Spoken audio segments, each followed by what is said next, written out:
مسئلہ کو سمجھ آیا کہ قادیانی مرزائی ہمیں کیا کہتے ہیں؟ کافر معاذ اللہ، اور خود کو مسلمان کہتے ہیں۔ اب یہ بات ہمارے دانشوروں کو سمجھ نہیں آتی، وہ کہتے ہیں جی آزادی رائے کا حق حاصل ہے، تو کہ بلا یہ تو اس طرح سے کا امن تو نہیں ہوگا نا، ایک بندہ دوسرے کو 10 12 گالیاں سنا دے اور پھر اس کو معافی دے دی جائے، شٹر دے دی جائے، معاف کر دیا جائے۔ آزادی ہے، فریڈم آف ایکسپریشن، آزادی رائے کا حق حاصل ہے۔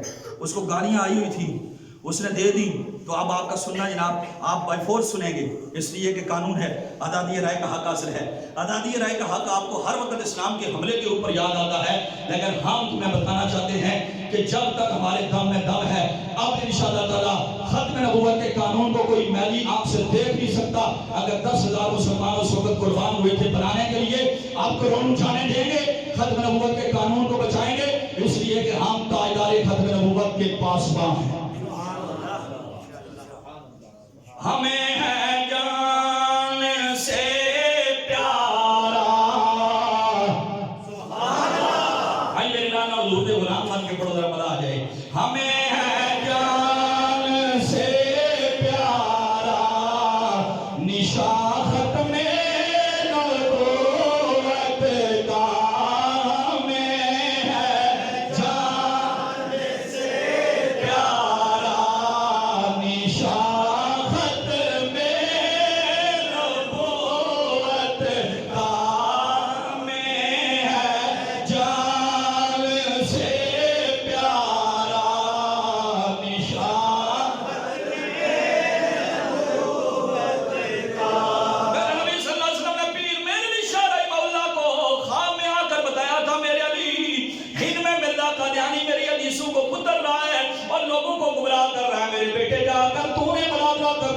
میری ختم نبوت کا پرچم بلند کرنا ہے۔ غوثیہ مہریہ مسجد میں بیٹھ کر جمعہ کی نماز ادا کرنے کے لیے آنے والوں محبت سے یہ نعرہ بلند کر دو، ہمیں ہے جان سے پیارا نشان ختم نبوت کا۔ اگر یہ میں بات کروں تو آپ کہیں ہمارے مولانا بات کر رہے ہیں، ہمارے استاد بات کر رہے ہیں، لیکن سید بات کرے تو کتنی بڑی بات ہوگی۔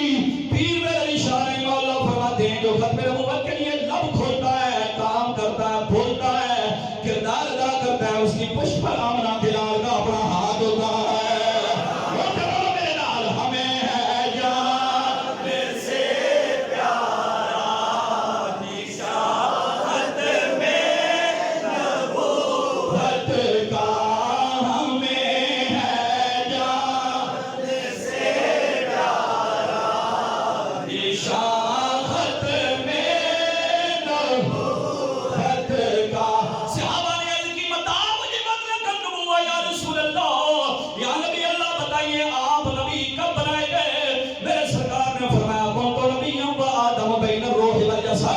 ابھی آدم کے جسم میں اللہ نے روح بھی نہیں ڈالی تھی، اس وقت بھی مجھے تاجدار ختم نبوت بنا دیا تھا۔ ہمیں ہے جان سے پیارا نشان ختم نبوت کا، اٹھو تھر تھر میں پہنچا دو بیان ختم نبوت کا،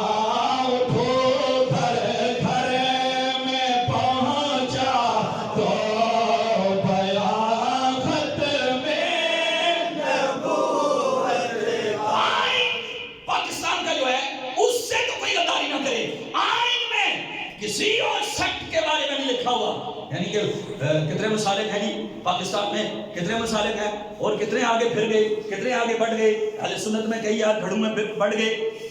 صرف شاہ عبدالعزیز محدث دہلوی نے تحفہ اثنا عشریہ میں اہل تشیع کے اثنا عشریہ کے 25 گروہ ذکر کیے ہیں، یعنی کہنے کا مطلب یہ ہے کہ 72 فرقے تو ہیں حضور کی حدیث کے مطابق، لیکن ان میں سے کسی کو بھی آئینی کافر نہیں کہا جاتا۔ آئینی کافر مرزائیوں اور قادیانیوں کو کہا جاتا ہے۔ اگر میں یہاں پر ڈنکے کی چوٹ پر کسی کو کافر کہہ سکتا ہوں تو میں قادیانیوں کو اس لیے کہہ سکتا ہوں کہ ہمارا اسلام بھی کہتا ہے اور پھر آئین بھی کہتا ہے، آئین کی تو پاسداری کیجئے، اس آئین کے مطابق 298C ایکٹ پڑھیں، ایک کتاب ملتی ہے اس کو آپ خرید لیں، یا پڑھے لکھے دوست جو ہیں اس کو ڈاؤن لوڈ کر لیں، یا آپ گوگل سے سرچ کریں میجر ایکٹس۔ کیا کتاب کا نام ہے جی؟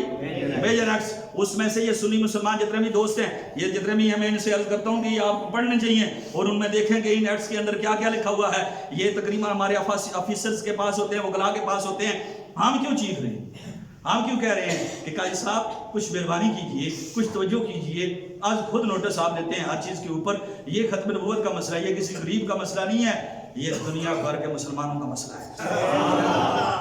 یہ غریب کا نہیں ہے کہ پینڈنگ پڑا رہے کوئی دیکھے ہی نہ. تو جناب یہ ایسے بات نہیں ہے. ہم یہ کہتے ہیں کہ ان ایکٹس کے اندر کچھ چیزیں درج ہیں، ان قوانین کے اندر کچھ چیزیں درج ہیں.